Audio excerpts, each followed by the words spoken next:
আল্লাহ রাব্বুল আলামিন বলছেন কদ আফলাহা মান যাক্কাহা, সে ব্যক্তি সফল হয়ে গেছে যে ব্যক্তি তার আত্মাকে পরিশুদ্ধ করতে পেরেছে। ওয়া কদ খাবা মান দাসাহা, যে ব্যক্তি আত্মাকে পরিশুদ্ধ করতে পারে নাই সে ব্যক্তি ধ্বংস হয়ে গেছে।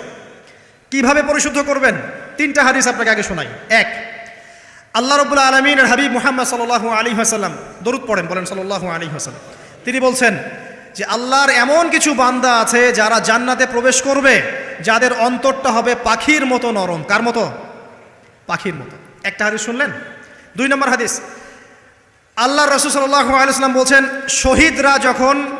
শহীদদের আত্মা যখন আল্লাহর কাছে পৌঁছায়, আল্লাহ রাব্বুল আলামিন সেই আত্মাগুলোকে সবুজ রঙের কিছু পাখির মধ্যে প্রদান করেন এবং সেই পাখিগুলো আরশের নিচে লণ্ঠন আছে এখানে বসে থাকে এবং তারা জান্নাতের যে কোনো জায়গায় যায়, ঘুরে খাবার খায়, আবার ফিরে আসে।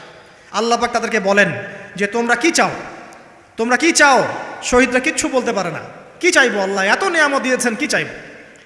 যখন আল্লাহ বারংবার প্রশ্ন করতে থাকেন তোমরা কি আর কিছু চাও, তোমরা কি আর কিছু চাও, তোমরা কি আর কিছু চাও, তখন শহীদরা শেষে বুঝে যে আমাদের কিছু না কিছু তো বলতে হবে এখন।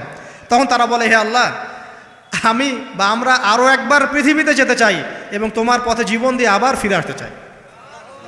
আল্লাহ পাক বলেন এই সুযোগ তো আর নেই, অতএব তোমাদের আর কিছু চাওয়ার নেই, তোমরা এখানেই থাকো। আরেকটা হাদিস শোনেন, রাসূলুল্লাহ সাল্লাল্লাহু আলাইহি ওয়াসাল্লাম বলেছেন, এই হাদিসটা ওমর রাদিয়াল্লাহু আনহু থেকেও এসেছে, হে মুসলিমরা, তোমরা যদি আল্লাহর প্রতি তাওয়াক্কুল করার মতোই তাওয়াক্কুল করতে, ভরসা করার মতোই ভরসা করতে, আল্লাহ পাক তোমাদেরকে পাখিদেরকে যেমন করে রিজিক দেন তোমাদেরকে ঠিক সেইভাবে রিজিক দিতেন। তোমরা কি লক্ষ্য করো না যে পাখিরা খালি পেটে বের হয়ে যায় বাসা থেকে সকালবেলা এবং সন্ধ্যাবেলা ভরা পেটে বাসায় ঢোকে? আপনাকে যে তিনটা হাদিস শোনালাম, এই তিনটা হাদিসে একটা শব্দ হচ্ছে কমন। শব্দটা কি বলেন? পাখি। পাখি কি? পাখি। আল্লাহ রাব্বুল আলামিন পাখিদের কাছ থেকে আমাদেরকে শিখতে বলছেন এবং বলছেন যে পাখিদের মনটা হয় খুব নরম, খুব সফট এবং তারা আল্লাহর প্রতি তাওয়াক্কুল করে পূর্ণ মাত্রায়। তারা সকালবেলা ভোরবেলা বের হয়ে যায় এবং সন্ধ্যাবেলা বাসায় ফেরে, খালি পেটে বের হয়, ভরা পেটে বাসায় ফেরে। এবং আল্লাহ পাক সবচেয়ে সম্মানিত মৌত যেটা শহীদের মৌত, সেই শহীদদের আত্মাকে আল্লাহ পাক পাখির রূপ দিবেন। তাহলে পাখিটার বিষয়ে একটা ফোকাস করা দরকার আছে না? আচ্ছা, এখানে আসেন। পাখির মন হচ্ছে নরম, মানে পাখির মনটা তাসকিয়া, আত্মশুদ্ধিতে পরিপূর্ণ।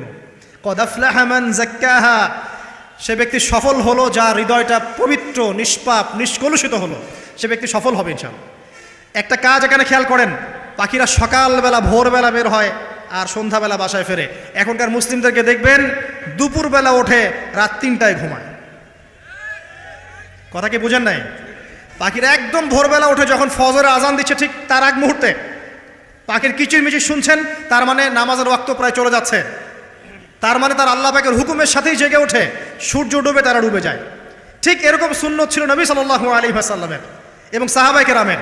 আজকে 1400 বছর পর মুসলিম জাতি এই সুন্নাহ ভুলে গেছে। এখন আমাদের সুন্নত দেখবেন, যদি কোনো রকম উঠেও ফেলি ফজরে, আবার 12টা পর্যন্ত ঘুম, আরও বেশি। আর এই যুব সমাজ যারা আছো তোমরা, কেউই 3টা-4টার আগে ঘুমায় বলে আমার মনে হয় না। অলওয়েজ অনলাইনে পড়ে আছে, টিকটক নিয়ে, ফেসবুক নিয়ে, গার্লফ্রেন্ডের সাথে চ্যাটিং। পাখির মতো হতে পারলে পরে মনটা তো নরম হবে, তারপরে না তাসকিয়া অর্জন হবে। পাখির রুটিনটা কি? ভোরবেলা বের হয় আর সন্ধ্যাবেলা বাসায় ঢোকে। অতএব আমরা যদি রাসূলুল্লাহ সাল্লাল্লাহু আলাইহি ওয়াসাল্লামের সুন্নাহ মতো ওই ভোরবেলা উঠতে পারি আর আর্লি নাইট ঘুমিয়ে যেতে পারি এবং সারাদিন যদি রাসূলের সুন্নাহগুলোর উপর আমল করতে পারি, তাসকিয়া অর্জন হবে ইনশাআল্লাহ। কথা বুঝতে পারছেন? 2, পাখির মতো নরম মন লাগবে। এখনকার আমরা যারা বেঁচে আছি আমাদের মনগুলো কঠিন। কেমন কঠিন? পাথরের মতো কঠিন। আমরা যখন দেখি একটা মাইয়েতকে নিয়ে যাওয়া হচ্ছে জানাজায়, আমাদের কোনো ফিলিংস কাজ করে না। জানাজা যাচ্ছে, জানাজায় দাঁড়িয়ে মোবাইলটা টিপাটিপি করছে, জানাজার সাথে চলছে, কোনো ফিকির নাই যে এই জানাজা আমার হবে কালকে, ওই মোবাইল টিপাটিপি করছে। আমি এমনও দেখেছি, দাফন করা হলো মাইয়েতকে, দাফন করার পরে চারপাশে মানুষজন জড়ো হয়ে গল্প করছে, ভাই আপনার ওই জমিটার কী খবর, আপনার ওইটার কী খবর, বিজনেস কেমন চলছে, চাকরি কী অবস্থা। এই যে মাইয়াতকে পাশে দাফন করলো, কোনো ফিলিংস নাই, কোনো ফিলিংস নাই। আমি আত্মশুদ্ধির কথা বলছি। আত্মশুদ্ধির জন্য আপনার মনটাকে পাখির মতো সফট নরম করতে হবে। যখন আপনি সফট নরম করবেন এবং আত্মশুদ্ধি অর্জন করবেন, তখন 2 ডানা মেলে আপনি আকাশে উঠতে পারবেন ইনশাআল্লাহ। আত্মশুদ্ধি অর্জন না করতে পারলে ডানা কেটে পড়ে যাবে, তখন আর আকাশে উঠতে পারবেন না। কোন আকাশে? ওই যে শহীদের রূহ যে আকাশে চলে গেছে, ওই আকাশ। অতএব মন কেন কঠিন হলো প্রিয় ভাই? 1 নাম্বার কারণ, আমরা শিরকের পাপে লিপ্ত আছি। 1 নাম্বার, শিরকের পাপে লিপ্ত থাকা অবস্থায় মুসলিমদের মনটা কঠিন হয়ে গেছে। আপনি কি মনে করছেন আমরা শিরক করি না? মুসলিমরাও কবর পূজা করে, দেখবেন মুসলিমরাও দেখবেন অনেক ক্ষেত্রে মাজার পূজা করছে। আমি বলিনি যে অলি আউলিয়ার মাজার জিয়ারত করা যাবে না, আমি এই কথা বলছি না, কিন্তু আপনি মৃত মানুষের কাছে আপনার ভালো মন্দ চাইতে পারেন না, কথা বুঝতে পারেন না? আমরা অবশ্যই অলি আউলিয়াদের কবর জিয়ারত করব, এটা আপনাকে মৃত্যুর কথা স্মরণ করাবে, তাদের একটা রব আছে যেটাকে আমরা প্রভাব বলি, এটা আপনার মধ্যে আসবে। আমরা অবশ্যই জিয়ারত করব, জিয়ারত করতে বলেছেন নবী সাল্লাল্লাহু আলাইহি ওয়াসাল্লাম, কারণ এটা আপনাকে পরকালের কথা কি করবে, স্মরণ করাবে। ওমরা করতে যান, আল্লাহ পাক সবাইকে তৌফিক দান করুন ওমরা হজ করার এবং বড় হজ করার, আমি দোয়া করি। ওখানে সবচেয়ে সেরা যে দৃশ্যগুলো দেখা যায় তার মধ্যে একটা রাসূলুল্লাহ সাল্লাল্লাহু আলাইহি ওয়াসাল্লামের রওজা। ওখানে গেলে চোখের পানি ঝরে না এমন কোনো মুসলিম নাই, আছে? নাই। আরেকটা সবচেয়ে মন নরম করা একটা দৃশ্য হচ্ছে জান্নাতুল বাকি, যেটা আমরা বাকিউল গারকাত বলি, যেখানে আপনি দেখবেন সাহাবা একরাম রাদিয়াল্লাহু আনহুমের কবর, যতদূর চোখ যায় তাদের কবর, কবরের কোনো মাজার নাই, সেখানে কোনো তাওয়াফ হচ্ছে না কবরকে কেন্দ্র করে, সেখানে কবরে কেউ ফুল চড়াচ্ছে না, একটা ছোট্ট পাথর দেখা যায় খেলার কিছু না। পৃথিবীর সবচেয়ে শ্রেষ্ঠ মানুষগুলো সেখানে শুয়ে আছেন, ওখানে গিয়ে দাঁড়াবেন, দেখবেন নিজেকে তুচ্ছ বলে মনে হবে, আমি এই পৃথিবীতে আর কি করছি, সেরা মানুষগুলোই মাটির নিচে, আমি এখানে কি করছি। তো দেখুন প্রিয় ভাইরা, অবশ্যই অলি আউলিয়াদের কবর জিয়ারত করবেন, কিন্তু মৃত ব্যক্তি আপনার কল্যাণ করতে পারবে, অকল্যাণ করতে পারবে? হ্যাঁ, তারা আল্লাহর কাছে সুপারিশ করতে পারবে আল্লাহ পাক যখন তাদেরকে অনুমতি দিবেন। তারপরে আল্লাহ পাক যখন অনুমতি দিবেন তখন নবী সাল্লাল্লাহু আলাইহি ওয়াসাল্লাম সুপারিশ করবেন, অলি আউলিয়াগণ করবেন, আলেম ওলামা করবেন, শহীদগণ করবেন, হাফেজে কোরআন করবে, অনেকেই করবেন ইনশাআল্লাহ। আল্লাহ পাক আমাদের তাকদীরে এইসব সুপারিশ নসিব করুন বলি না আমি। মুসলিমরা আজকে শিরিক করছে অনেক ক্ষেত্রেই, দেখবেন হাতে একটা এই যে বালা পরে আছে, খুলে না। কেন খুলেন না ভাই? বলে যে এটা খুললে যদি রোগ হয়, রোগ দেওয়ার মালিক কে? ওই বালা না আল্লাহ? এই যে আপনার বিশ্বাস জন্মায় নিয়েছে, এই যে বিশ্বাসটা জন্মিয়েছে আপনার হাতের উপরে, এই বালার উপরে, এটাই শিরক, এটাই শিরক। যদি আপনি বিশ্বাস করেন যে এটা হাতে থাকলে আপনি সুস্থ থাকবেন, হাত থেকে খুলে পড়ে গেলে আপনি আর বাঁচবেন না, এই যে কল্যাণ অকল্যাণের মালিক আপনি কাকে করলেন? ওই বালাকে করেছেন, আল্লাহকে করেন নাই, এখানে শিরক হয়ে গেছে, খুবই সূক্ষ্ম শিরক।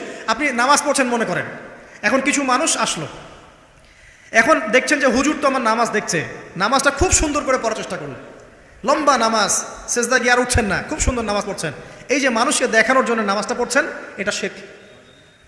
এটা কি? এটাও শিরক। এই যে গণক বসে আছে রাস্তার পাশে, দেখবেন টিয়া পাখি নিয়ে, তারপরে যে কাগজ নিয়ে, আসেন ভাই ভাগ্য পরীক্ষা করে দেই। আরে ভাই, তুমি যদি মানুষের ভাগ্যই পরীক্ষা করতে পারবা তো তুমি রাস্তার পাশে কেন? তোমার ভাগ্য কেউ পরীক্ষা করেনি কখনো? এতটুকু কমন সেন্স আমাদের নাই। ও যদি আমার ভালো মন্দ করতে পারে বা ভবিষ্যৎ বলতে পারে, তাহলে ও রাস্তার পাশে বসে আছে কিছু? ওর তো প্রাইম মিনিস্টার হওয়ার কথা, এখন ওর তো ইলেকশন করার কথা। তো দেখেন, এই যে ওখানে গিয়ে আমরা কি করি, ভাই আমার হাতটা দেখে দেন, ভাই আমার অতীত বলে দেন, ভবিষ্যৎ বলে দেন, এবং এগুলো দিন দিন বাড়ছে, কিন্তু এই রাশিফল, কবিরাজি, গণকে, এগুলো দিন দিন বাড়ছে।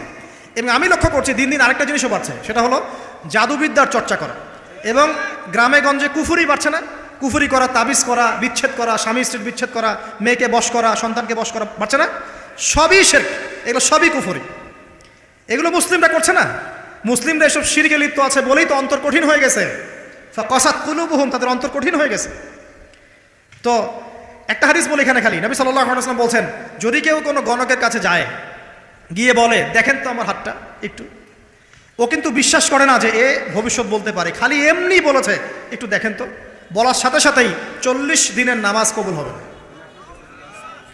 আর যদি তার বলা কথায় বিশ্বাস করে যে হ্যাঁ তোমার ভবিষ্যৎ খুব ভালো, তুমি চাকরি পাবা, এটা করবা সেটা করবা, এবং সে বিশ্বাস করলো হ্যাঁ এটাই হবে, তখন নবী সাল্লাল্লাহু আলাইহি ওয়াসাল্লাম বলছেন সে যেন আল্লাহর পক্ষ থেকে যা নাজিল হয়েছে, মানে এই যে কোরআনুল কারীম, এই কোরআনকে যেন সে অস্বীকার করলো, মানে কুফরি করলো। এগুলো আমরা করছি না ভাই? অনেক কিছু করছে। আমরা স্তম্ভের পূজা করছি, অনেক মুসলিম আগুনের পূজা করছে, আগুন জ্বালিয়েছেন মাথা নত করছেন, কেন? আগুনের সামনে আপনি মাথা নত করবেন কেন? আপনি একটা স্তম্ভের সামনে, গাছের সামনে দাঁড়িয়ে মাথা নত করে ধ্যান করবেন কেন? আপনি মেডিটেশন করছেন কি জন্য? আপনাকে নামাজ দেওয়া হয় নাই? 5 ওয়াক্ত নামাজ দেওয়া হয় নাই? নামাজের চেয়ে বড় মেডিটেশন কিছু আছে নাকি? আপনি ধ্যান করছেন কি জন্য? অনেক মুসলিম তো জিনের উপাসনা করছে, জানেন? অনেক মুসলিম জিনকে তাবে করার চেষ্টা করছে, আর জিন বলে একটা জাতি আছে, এটা সত্য। তো এরকম প্রতিটা ক্ষেত্রে শিরক আছে, শিরক কথায় আছে, কাজে আছে, বিশ্বাসে আছে। দেখবেন মুসলিমরাই আল্লাহ ছাড়া অন্য কারো কাছে দোয়া করছে, মুসলিমরা নজর মানত করছে অন্য জায়গায়, আল্লাহর জন্য নজর মানত করছে না, অন্য কাউকে সন্তুষ্ট করার জন্য করছে। সন্তান হয় না, সন্তান হয় না, এখন কি হবে? সন্তান হয় না তো অমুকের কাছে যাও, সেখানে গিয়ে বকরি জবাই দাও, সন্তান হবে। সুবহানাল্লাহ। তো এই পদ্ধতি ইব্রাহিম আলাইহিস সালামের জানা ছিল না, যে শেষ বয়সে তিনি বলছেন রব্বি হাবলি মিনাস সালিহিন। আপনি এই দোয়া করতে পারেন না? সন্তান হবে না কেন? আল্লাহ পাক তাকদিরে লিখে রাখলেন, অবশ্যই হবে।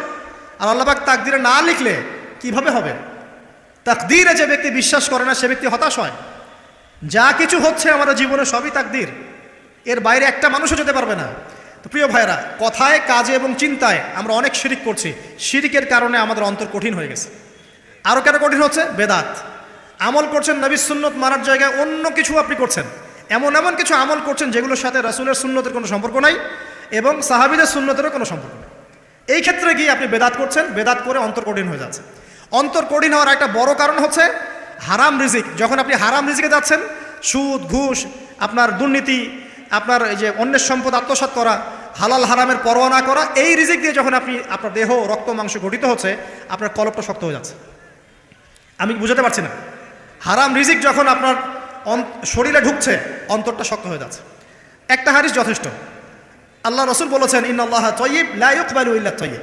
আল্লাহ পাক পবিত্র সত্তা, তিনি পবিত্র ছাড়া কবুল করেন না। আপনি 10টা হজ করে আসেন, চুরির টাকা দিয়ে, ডাকাতির টাকা দিয়ে, আত্মসাতের টাকা দিয়ে, দুর্নীতির টাকা দিয়ে, যদি কবুল হয় তাহলে কোরআন সুন্নাহ মিথ্যা হয়ে যাবে, নাউযুবিল্লাহ। কথা কি বুঝতে পারছেন না? আল্লাহ রাব্বুল আলামিন বলছেন আল্লাহ পাক পবিত্র ছাড়া কবুল করেন না। হারাম রিজিক দিয়ে ইবাদত কবুল হয় না। আমরা ওই যে রংপুর অঞ্চলে একবার ওই যে হারাগাছ একটা অঞ্চল আছে না, সেখানে গিয়েছিলাম। সেখানে মাশাআল্লাহ আবার বিড়ির অনেক ফ্যাক্টরি আছে। কিসের? বিড়ি তো হালাল নাকি? তামাক তো হালাল নাকি? তো সেখানে বিড়ি ফ্যাক্টরির অনেক মালিক আছে এবং তারা মসজিদ কমিটির অনেক দায়িত্বপ্রাপ্ত আর কি। মুসলিমদের গায়রত এখন নাই, মুসলিমরা এদেরকে আবার মসজিদ কমিটির সদস্যও বানিয়েছে। তো এখন মসজিদ কমিটিতে এসে তার প্রভাবে ইমাম সাহেব টিকতে পারে না। দুইজন বলে নামাজের পর হাত তুলে দোয়া করতে হবে, দুইজন বলে করা যাবে না। ঠিক আছে? এই নিয়ে ক্যাচাল। এই ক্যাচাল হতে হতে দেখা গেল এক পর্যায়ে মারামারি পর্যন্ত হয়েছে। মসজিদ ভাগত হয়েছে, মারামারিও হয়েছে। তো সেখানে আমাকে দাওয়াত করেছিল যে ওয়াজ করার জন্য। তো দোয়া করার কথা বলছে। তাই আমি বললাম দোয়া করে লাভ কি? দোয়া করলেই বাকি, না করলেই বাকি, রিজিকটাই তো হারাম।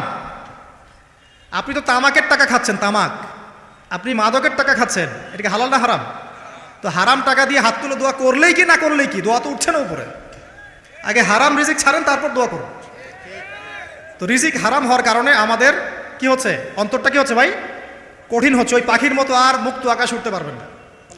তারপরে সামনে যান, আরও কেন কঠিন হয়? বস্তুবাদিতা, দুনিয়া। সারাদিন দুনিয়ার ফিকির, দুনিয়ার চিন্তা, খাবো কি, পরবো কি, ব্যাংক ব্যালেন্স, টাকা পয়সা, স্ট্যাটাস, সারাটা দিন দুনিয়ার দুনিয়া। ঘুম থেকে ওটা থেকে নিয়ে শুরু করে ঘুমানো পর্যন্ত খালি দুনিয়া। যারা দুনিয়ার নেশায় মত্ত হয়ে আছে, এদের অন্তরটা কঠিন হয়ে যায়। এই অন্তরটা পাখির মতো হতে পারবে না। ঠিক আছে কথা? যারা দুনিয়ার নেশায় মত্ত হয়ে আছেন, এই অন্তরটা কঠিন হয়ে যাবে, পাখির মতো হতে পারবে না। তারপর কি? আরও সামনে যান। দিনই জ্ঞান চর্চা না করা অন্তর কঠিন হওয়ার কারণ। আর কি কারণ? পাপ করা, পাপ। যত বেশি আপনি পাপ করবেন, যত বেশি পর্ন দেখবেন, যত বেশি মাদক খাবেন, যত বেশি জুয়া খেলবেন, যত বেশি অহেতুক সময় নষ্ট করবেন, যত বেশি আপনি অন্যের ক্ষতি করবেন, ঠিক আছে, নিরপরাধ মানুষের উপর নির্যাতন করবেন, যত বেশি আপনি পাপ করবেন, পাপ। এই পাপ করতে করতে করতে মানুষের অন্তর কঠিন হয়ে যায়। ইবনুল কাইয়্যিম রাহিমাহুল্লাহ বলেছেন যে পাপ করতে থাকলে মানুষের অন্তর কঠিন হয়ে যেতে থাকে এবং ইস্তেগফার আর জিকির করলে গিয়ে মানুষের অন্তর আবার নরম হতে থাকে। পাপের উপর পাপ করতে থাকলে মানুষের অন্তর কঠিন হতে থাকে। এ বিষয়ে রাসূলুল্লাহ সাল্লাল্লাহু আলাইহি ওয়াসাল্লাম বলেছেন, যখন মানুষ একটা পাপ করে কলবের মধ্যে একটা কালো দাগ পড়ে যায়, যখন আরও একটা পাপ করে আরেকটা কালো দাগ পড়ে যায়। এভাবে যখন পাপ করতেই থাকে তখন পুরো কলবটাই কালিমাপূর্ণ হয়ে যায়। এই অবস্থায় যদি সে তওবা করে, আল্লাহ পাক মাফ করে দিবেন। যদি এই অবস্থায় তার মৃত্যু হয়ে যায়, তার আত্মাটা থেকে দুর্গন্ধ বের হতে থাকে, যে আত্মাটা কবজ করতে পর্যন্ত মালাকুল মউত মানে ঘৃণা পোষণ করে। কথা কি বুঝতে পারছেন?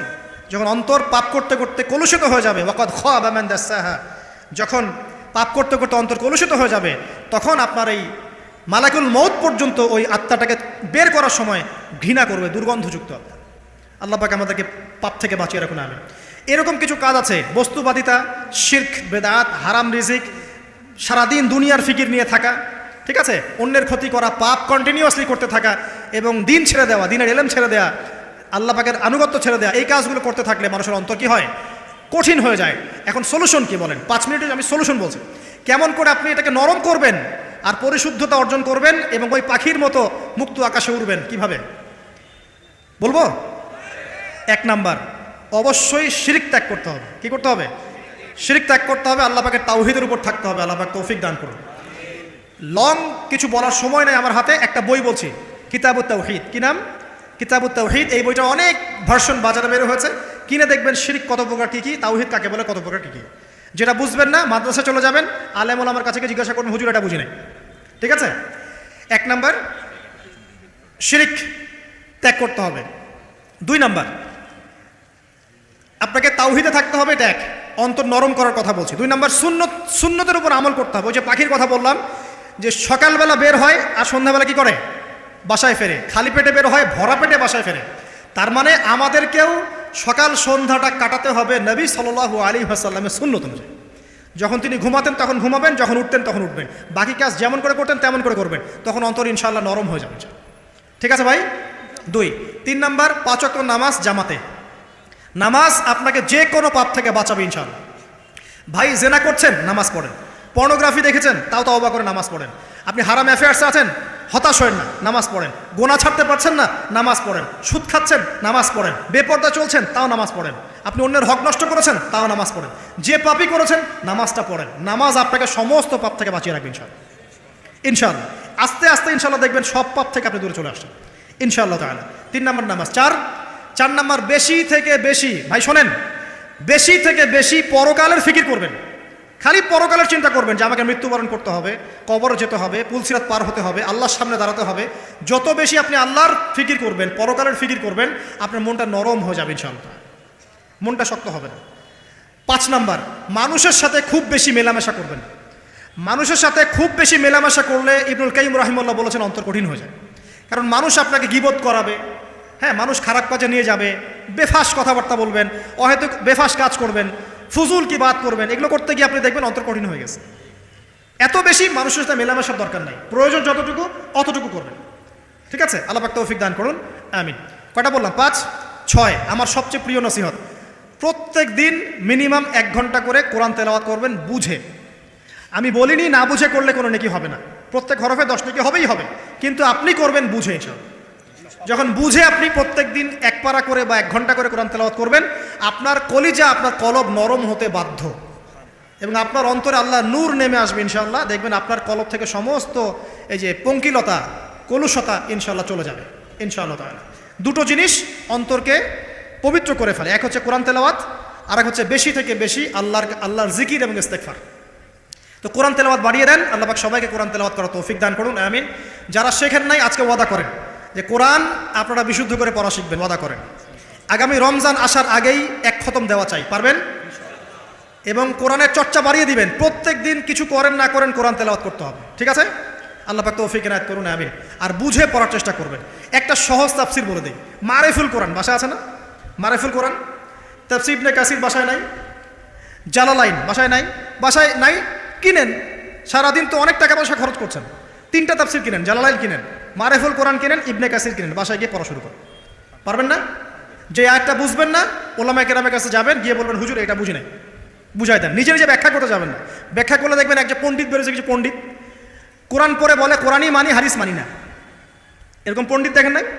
কোরআনই মানি হাদিস আর মানি না, কারণ আল্লাহ নাকি নাউজুবিল্লাহ কোরআনে নাকি আল্লাহ পাক হাদিস মানতে বলে নাই, ও নাকি পায় নাই। এই জন্য দেখলাম সুবহানাল্লাহ নামাজ পড়তেছে, কোরআন থেকে নামাজ পড়তেছে, হাদিসের কোনো হেদায়েত নিবে না। মানে কীরকম যে হাত আবার ঠিকই বাঁধতেছে, হাত বাঁধতেছে, রুকু করতেছে, সেজদা করতেছে, এগুলো আবার কোথায় পাইলো আল্লাহ ভালো জানেন। হাত এভাবে বাঁধতেছে, এভাবে হাতটা বাঁধা কোরআনে কোথায় আছে আমি পাইলাম না কোথাও। ঠিক আছে? হাদিস ছাড়া কি এগুলো আসবে? হাত বাঁধবে। সেজদায় গিয়ে সুবহান রাব্বিয়াল আ'লা বলছে না, বলছে আসলামতু লিরাব্বিল আলামিন, এটা কোরআন থেকে বলছে। অথচ নবী সাল্লাল্লাহু আলাইহি ওয়াসাল্লাম হাদিস থেকে বলছেন সুবহান রাব্বিয়াল আ'লা সুবহুন কুদ্দুসুন রব্বুল মালাইকাতি ওয়ার রূহ সুবহানাকাল্লাহুম্মা রাব্বানা ওয়া বিহামদিকা আল্লাহুম্মা ইগফির। এগুলো নাই, ও বলছে আসলামতু লিরাব্বিল আলামিন, মানে কোরআন মানি হাদিস মানি না। এত বেশি পণ্ডিত হওয়ার দরকার নাই, এরা হচ্ছে ইচড়া পাকা টাইপের পণ্ডিত। ওমর রাদিয়াল্লাহু আনহুর যুগে বেঁচে থাকলে এদেরকে পিটাই সোজা করে ফেলাইতে হবে। ফাইজলামি শুরু করছে, কোরআন মানি হাদিস মানি না। আল্লাহ পাক কোরআনে বলছেন ওয়ামা আতাকুমুর রাসূলু ফাখুযু, রাসূল যা দিয়েছেন তা গ্রহণ করো। ওয়া মা নাহাকুম আনহু ফান্তাহু, রাসূল যা নিষেধ করছেন দূরে থাকো। রাসূল যা দেন সেটা হাদিস না, রাসূল যা দেন সেটা সুন্নাহ না, সুন্নাহ তো সে মানেই না, আলটিমেটলি সে কোরআনই মানে না। তো আসল কথা হচ্ছে এইসব ফিতনা থেকে বেঁচে থাকবেন, কোরআন তেলাওয়াত বাড়িয়ে দেন। কয়টা বলছি? 5টা 6টা। 7 নাম্বার, বেশি থেকে বেশি ইস্তেগফার সারাদিন পড়বেন। আস্তাগফিরুল্লাহ ওয়া আতুবু ইলাইহি, আস্তাগফিরুল্লাহ ওয়া আতুবু ইলাইহি, আস্তাগফিরুল্লাহাল্লাযী লা ইলাহা ইল্লা হুয়াল হাইয়ুল কাইয়্যুম ওয়া আতুবু ইলাইহি। প্রত্যেকদিন পড়তে থাকবেন 100 বার করে। কতবার করে? 100 বার। 8 নাম্বার, বেশি বেশি আল্লাহর জিকির, চলতে ফিরতে জিকির। সুবহানাল্লাহ, আলহামদুলিল্লাহ, লা ইলাহা ইল্লাল্লাহ, আল্লাহু আকবার, লা হাওলা ওয়ালা কুওয়াতা ইল্লা বিল্লাহ। বলবেন হাসবুনাল্লাহু ওয়া নি'মাল ওয়াকিল। ঠিক আছে? সুবহানাকা আল্লাহুম্মা রাব্বানা ওয়া বিহামদিকা আল্লাহুম্মা ইগফিরলি, সুবহানাল্লাহি ওয়া বিহামদিহি আদাদা খালকিহি ওয়া রিদা নাফসিহি ওয়া জিনাতা আরশিহি ওয়া মিদাদা কালিমাতিহি। যত জিকির আছে সব করবেন, জিকির বাড়াবেন। যত জিকির বাড়াবেন অন্তর পরিশুদ্ধ হবে ইনশাআল্লাহু আযজা ওয়া জাল। কয়টা বলছে? 8। আর 2টা বলি। 9, অন্যের হক নষ্ট করবেন না। অন্যের হক নষ্ট করলেই মন কঠিন হয়ে যাবে। অন্যের হক নষ্ট করবেন না, বরং মানবতার কল্যাণে কাজ করেন। যে কাজগুলো মানব সেবামূলক সেগুলো করেন। রক্তদান কর্মসূচি করেন, গাছ লাগান, এতিমের মাথায় হাত বোলান, বিধবার খোঁজ খবর নেন। ঠিক আছে? মেয়েদের সেলাই মেশিন কিনে দেন, মানুষের উপকারে কাজ করেন। দেখবেন আপনার মনটা নরম হয়ে যাবে ইনশাআল্লাহ। যার মন নরম এবং যার মনের মধ্যে সততা আছে, আল্লাহ পাক ইনশাআল্লাহ সেখানে অবশ্যই হেদায়েত ঢালবে ইনশাআল্লাহ তাআলা। আর 10 নাম্বার, সবচেয়ে শেষ হচ্ছে যে কবর জিয়ারত করবেন বেশি বেশি করে, এবং নিজের মৌতের কথা স্মরণ করে আল্লাহর কাছে বেশি বেশি দোয়া করবেন। কি দোয়া করবেন? ইয়া মুকাল্লিবাল কুলুব সাব্বিত কলবি আলা দীনিক, ইয়া মুসাররিফাল কুলুব সররিফ কুলুবানা আলা তাআতিক। এই দোয়াগুলো করবেন ইনশাআল্লাহ।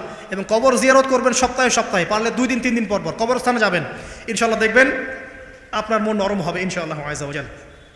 এখনকার এই সভ্যতা এসে কবরস্থানকে সমাজ থেকে দূরে সরিয়ে দিয়েছে। অথচ আগে মুসলিমদের কবরস্থান ছিল মসজিদের পাশে, 5 ওয়াক্ত নামাজ পড়তো, কবর জিয়ারত করে বাসায় যেত। 5 ওয়াক্ত নামাজ পড়তে আসতো, কবরকে দেখতো, পরকালে কথা স্মরণ হতো। এখন কবরস্থান ওই যে দূরে, সারা জীবনে একবার যায় কিনা সন্দেহ আছে। এই 10টা কাজ যদি আপনারা করতে পারেন ইনশাআল্লাহ তাআলা, আমাদের কলবটা ইনশাআল্লাহ নরম হবে, আত্মশুদ্ধি অর্জিত হবে। আর এগুলোর পাশাপাশি অবশ্যই আল্লাহওয়ালা আত্মশুদ্ধিওয়ালা মানুষের সোহবতে গিয়ে থাকবেন। আল্লাহওয়ালা আত্মশুদ্ধিওয়ালা মানুষের সোহবতে গিয়ে থাকলে তাদেরকে দেখেই দেখবেন মনটা নরম হয়ে যাবে ইনশাআল্লাহ। ইলমি পরিবেশে থাকেন, দিনী পরিবেশে থাকেন, আমর বিল মারুফ নাহি আনিল মুনকারের কাজ করেন। 3 দিন 7 দিন 40 দিন যতদিন পারেন আল্লাহর পথে সময় লাগান, সময় লাগান। আমি এটাকে আপনার আত্মশুদ্ধির জন্য বলছি, এটাই একমাত্র পথ পদ্ধতি আত্মশুদ্ধির, এটা বলছি না। এখানে গেলে আপনি ইনশাআল্লাহ আপনার ইসলাহ এবং সংশোধনের জন্য কাজ করতে পারবেন। আল্লাহ রাব্বুল আলামিন আমাদের সবার কলবগুলোকে পরিচ্ছন্ন করুন। আল্লাহ পাক আমাদের সবাইকে শিরকের পাপ থেকে বাঁচিয়ে রাখুন, হৃদয় কঠিন হওয়া থেকে বাঁচিয়ে রাখুন। আল্লাহ পাক আমাদেরকে বেশি থেকে বেশি কোরআন তেলাওয়াত করার তৌফিক দান করুন, দ্বীনি জ্ঞান চর্চা করার তৌফিক দান করুন। আল্লাহ পাক আমাদের সবাইকে হারাম রিজিক, জেনা, সুদ, ঘুষ থেকে বাঁচিয়ে রাখুন। আল্লাহ পাক আমাদেরকে পরকালীন চেতনায় এই দুনিয়ার জীবন কাটানোর তৌফিক এনায়েত করুন, আমিন। আমরা আজকে এই যে পাখিদের মতো অন্তর নিয়ে কথা বললাম, আমরা যদি এই আমলগুলোর মধ্য দিয়ে অন্তরটাকে পবিত্র করতে পারি, ইনশাআল্লাহ ওই শহীদদের যে নরম পাখির অন্তর, সেটা আমরা লাভ করতে পারবো ইনশাআল্লাহ। এবং আরশের নিচে আল্লাহ রাব্বুল আলামিন আমাদেরকে ছায়া দিবেন ইনশাআল্লাহ তাআলা। আল্লাহ পাক আমাদের সবাইকে পাখি থেকে শিক্ষা নেওয়ার তৌফিক দান করুন, পাখির মতো মুক্ত আকাশে ডানা মেলার তৌফিক আল্লাহ পাক দান করুন, আমিন। আমাদের এখানে ব্যাগ যাবে।